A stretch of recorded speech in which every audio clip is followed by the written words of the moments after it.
Hello, dear viewers. Today we will look at an alternative scenario in which the Soviet Union avoided collapse in the early 1990s and managed not only to retain its territories, but also to become a powerful force in the world again. We will explore how harsh repression and centralization of power allowed the USSR to continue its existence and escalate its confrontation with the West, turning the Cold War into an endless competition. I would also like to remind you that you can suggest topics for the next videos in the comments. As a young author, I read all your comments and listen to your suggestions. In reality, the end of the Cold War in 1991 was a turning point in world history. After decades of geopolitical and ideological confrontation, the Soviet Union collapsed, and the United States became the sole superpower. The Eastern Bloc countries began to integrate into Western institutions, and the world entered an era of globalization and cooperation, where democracy and capitalism seemed to be the inevitable future for all. But what if the Cold War had not ended? What if the Soviet Union had avoided collapse and the confrontation with the West had only intensified? In our alternative scenario, the Soviet Union is on the verge of collapse in the early 1990s, but through harsh repression and the cancellation of reforms, it manages to maintain control over its territories. The Soviet leadership, fearing the loss of power, decides to take extreme measures.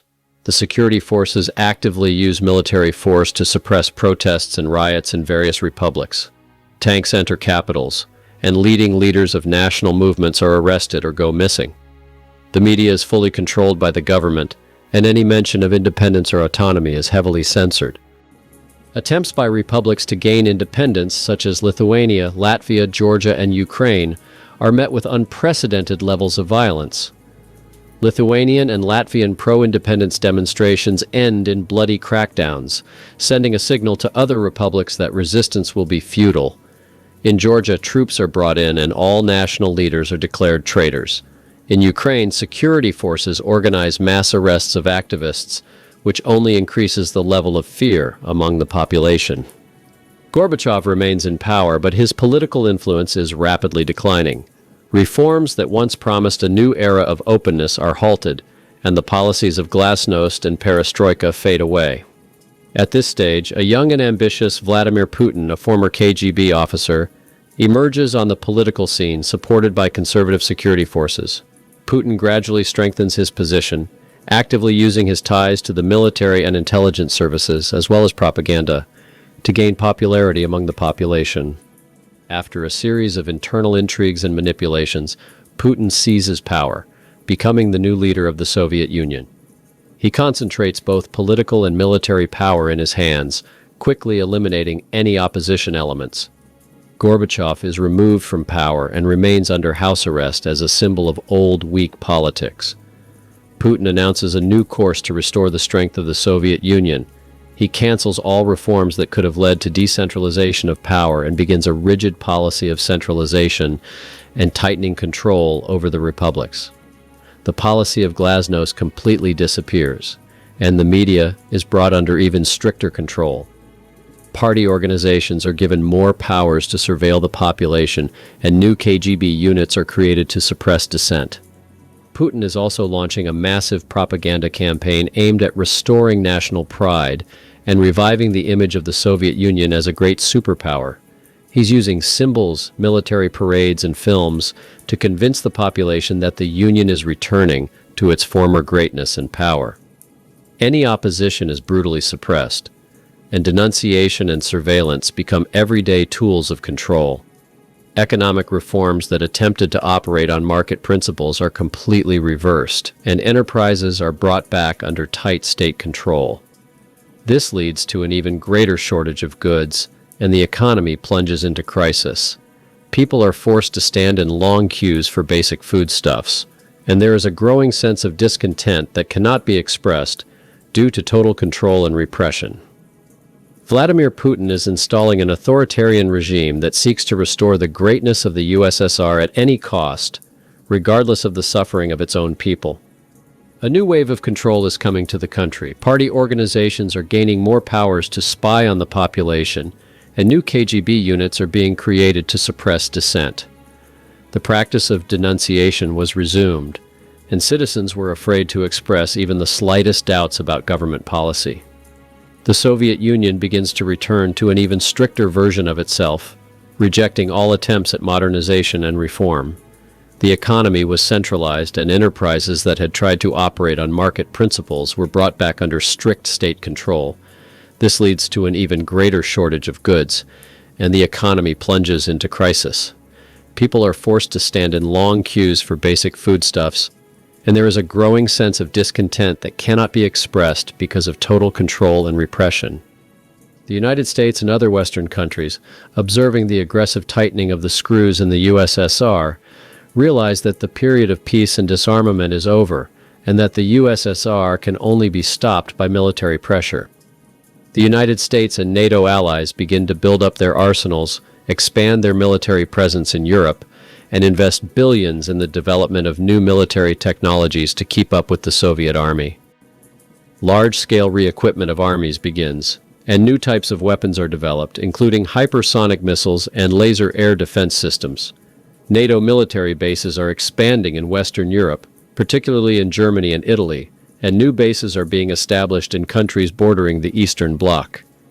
Tens of millions of dollars are being spent on space research and information technology in the hope that the next breakthrough in this area will ensure victory in the Cold War. The United States is developing new generations of spacecraft for spying and surveillance of Soviet military facilities, as well as experimenting with in-orbit missile defense systems. In addition, significant funds are being allocated to the development of information technology and communication networks that can provide an advantage in cyberspace. The Soviet Union, however, is responding with a new phase of the arms race. Under military control, Moscow is mobilizing industry and resources to develop its own space program, which includes the development of military orbital stations capable of launching laser attacks on targets in space and on Earth. Military factories work around the clock to produce new types of missiles and missile defense systems. Soviet scientists are working to develop a system to protect against possible attacks from space, as well as to increase the power of their spy satellites. The Soviet Union also pays special attention to cyber intelligence. Under the leadership of the military, a powerful cyber intelligence system is being created, which is becoming one of the strongest in the world. Soviet experts are actively working on developing technologies to penetrate Western computer networks, launch cyber attacks on critical infrastructure, and steal classified data. Cyber units are expanding, and more resources are being devoted to cybersecurity and offensive operations in cyberspace. The United States, for its part, is also developing its cyber capabilities, resulting in an unprecedented level of cyber warfare that spans the globe. This time, the confrontation between the superpowers goes beyond military bases and borders and into space. New Soviet and American satellites are being launched into orbit, capable of tracking enemy military bases, conducting espionage, and even hitting targets on Earth. Both countries are experimenting with weapons that could be used in outer space. Only a fluke saves the planet from the first military clash in space, but everyone understands that it is only a matter of time. Cyberspace is becoming a new front in this protracted conflict. The US and the USSR are actively working to create a cyber defense network and offensive cyber capabilities. The Internet, still in its infancy, is rapidly turning into a tool of influence that can be used to launch cyber attacks on critical facilities. Energy systems, financial institutions, and even the media are being targeted. Both states are resorting to cyber warfare that undermines the nation's security and puts millions of citizens in fear. People in the West and in the USSR understand that cyber warfare is no less real than nuclear warfare and live in constant fear of new attacks. The confrontation between the West and the Soviet Union was also unfolding on other continents. In Europe, which was once again becoming the center of the Cold War, a fierce confrontation of spheres of influence was taking place. Western Europe becomes an arena for the deployment of American nuclear weapons, which causes numerous protests among the local population, concerned about the possibility of a nuclear conflict. Eastern Europe is once again subordinated to Moscow, and pro-Russian puppet governments are installed in these countries, fully following the Kremlin's instructions. Countries such as Poland, Hungary, and Czechoslovakia, are under even tighter control from Moscow, and all plans for integration with Europe are being put on hold. Any attempts at democratic reforms were severely suppressed, and national leaders seeking change were arrested or forced to leave the country. The deployment of Soviet troops in these countries becomes a common practice to maintain control and suppress protests. Europe is again divided into zones of influence, with the West living under the shadow of the constant threat of the USSR, and the East under the tight control of the communist regime. The USSR actively supports anti-Western governments in the Middle East, such as Iran, which now receives Soviet weapons and resources. In contrast, the United States is strengthening ties with Israel and its allies in the Persian Gulf, which is increasing tensions in the region. In Latin America, pro-communist rebels backed by Soviet advisors attempt to seize power in several countries, and Cuba, which becomes the main Soviet outpost in the region, increases its influence on Central and South American countries. Latin America is once again turning into a testing ground for the confrontation between the two ideologies. At the same time, in the Far East, India and China are trying to become part of the Soviet bloc, each with its own ambitions. India seeks Moscow's support to counter China's growing influence in the region. The Indian government is actively cooperating with Soviet advisors, developing a military partnership and receiving the latest Soviet weapons. India is also considering the possibility of deploying Soviet military bases on its territory, hoping for security guarantees in the face of the Chinese threat. China, for its part, is building up its forces on its own to compete with both superpowers. The Chinese government is pursuing a large-scale militarization program, investing heavily in the development of new weapons such as hypersonic missiles, unmanned aerial vehicles, and advanced air defense systems. Military bases in key regions are expanding, and the Chinese Navy is building up its capabilities in an effort to become the dominant force in the Pacific. Military exercises are becoming larger and involve the latest technologies, such as artificial intelligence, to manage combat operations. China is also focusing on infrastructure development to strengthen its economic power. It is expanding its influence in Southeast Asia through economic investment and diplomatic pressure.